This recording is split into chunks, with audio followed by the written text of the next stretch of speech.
John Gast's 1872 painting, Manifest Destiny, depicts an angelic figure leading a group of pioneers towards the new frontier. And for years, this was our belief of Manifest Destiny.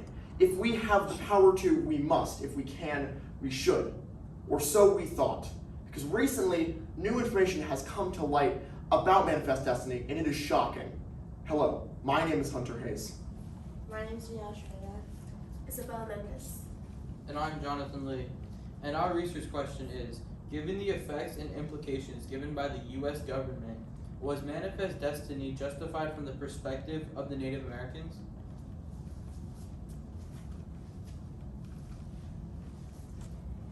In this map, you can see the different routes many Native American tribes took to what we now call Oklahoma.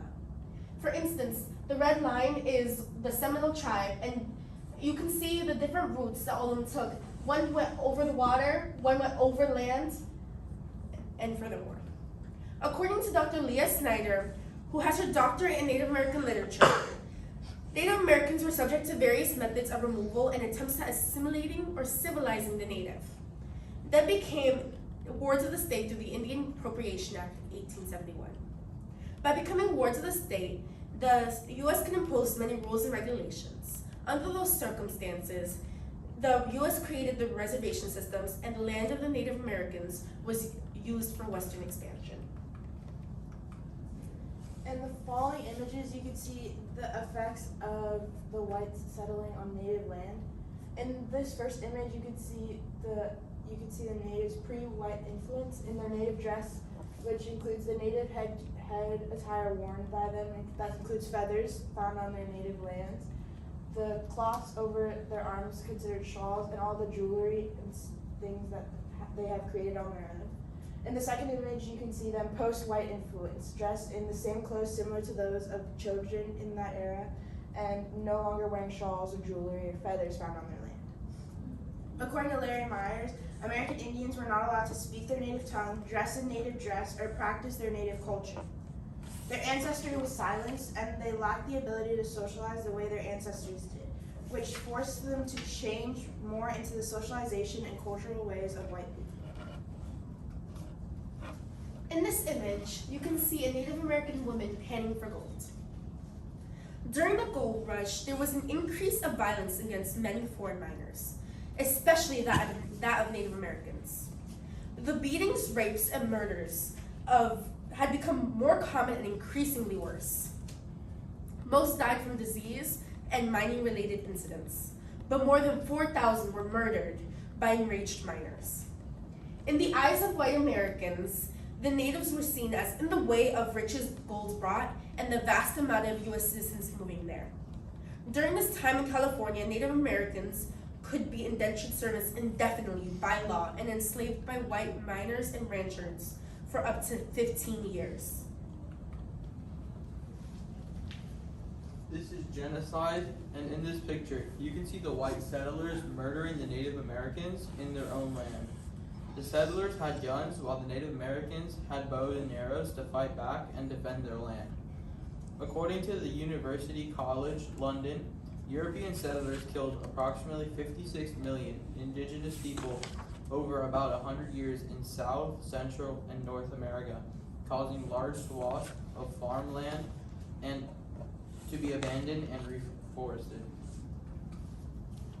And as we can see with this chart and the information brought up by Jonathan and Isabella, the numbers don't lie. We can see that in 1848, the native population of California was 150,000, but by 1910, 62 years later, it was down to only 16,000. The non-native population went from 15,000 at the start of the survey to 2.3 million. Furthermore, the National Institute of Health Native American Voices chapter showed that by the end of the 1920s, the native population of California had dropped to 10% of its former total. Due to land being taken from natives, they lost their sense of societal structure, which led to depletion of the population. According to author Darren Dobson, in order to acquire this land, they would have to deploy devious and often deceitful methods, and in doing so, disrupt the large Native American population who lived in the West. The natives were wrongfully removed, and American Indian culture relies on the land. And when they were wrongfully evicted, they lost their identities as they were stripped from life experiences they rely on. Many native cultures still struggle, as their large displacement led to them losing their ancestral land, way of life, traditions, and other cultural practices, which led to natives forcefully assimilating more and more to white culture. The impact of Manifest Destiny on Native Americans was profound and still affects them today. If it wasn't for the Indian Removal Act, Native Americans would still be spread across all of America. It led to important socioeconomic changes as they lost their economic resources like fertile lands and more. Many tribes still face struggles of education, healthcare, and employment. As proved by the National Conference of State Legislature, Native American students perform 2 to 3 grade levels below their white peers in reading and math, and are more likely to be expelled or drop out compared to their white students. However, Native Americans communities work to preserve and heal their culture from what happened during Manifest Destiny. Thank you. Sorry, there's not more applause. All right, let's go in, Jonathan. All right, so we'll start with you, Jonathan. First question, then we'll go from there. Jonathan, if there was a 5th member of your team, what's a perspective they could bring to the team that would help the project? Perspective that they could bring in is the environmental factor of Manifest Destiny and how the environment caused trade to be affected and how it grew the economy. All right, cool, thank you. Daniela, is there anything from anyone's group that IRRs that you didn't use, and then why didn't you use it?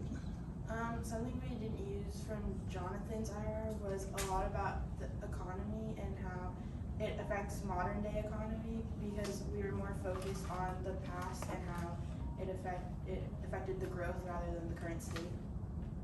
It's fine. You ready? You're fine, don't worry about that.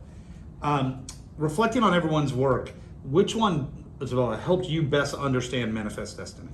Personally, it was Daniela's for me because while mine was more focused on solely what happened to the Native Americans, hers gave me a more wide view of what happened in general to multiple different groups of people. It wasn't just Native Americans, and it gave me a better perspective on it. Okay.